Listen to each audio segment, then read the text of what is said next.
Jamnagar Reliance industry limited દ્વારા ઓમ training સેન્ટરના સહયોગથી જામનગરમાં આંતરરાષ્ટ્રીય યોગ દિવસની ઉજવણી કરવામાં આવી હતી.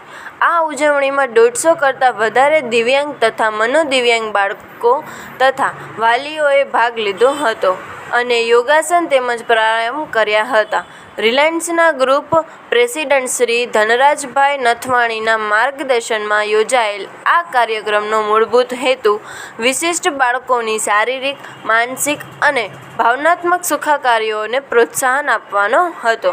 જામનગરના દિગ્જામ સર્કલ પાસે આવેલ ફ્રેન્ડ્સ હોલમાં યોજાયેલ આ કાર્યક્રમમાં વિશિષ્ટ બાળકોની ક્ષમતાઓ અને જરૂરિયાતોને ધ્યાનમાં રાખીને પસંદ કરાયેલા આસનો શહેરના યોગ્ય નિષ્ણાતોના માર્ગદર્શન હેઠળ શીખવવામાં આવ્યા હતા. માનસિક સ્વાસ્થ્ય માટે ઉપયોગી ધ્યાન અને પ્રાણાયામની પણ તાલીમ આપવામાં આવી હતી.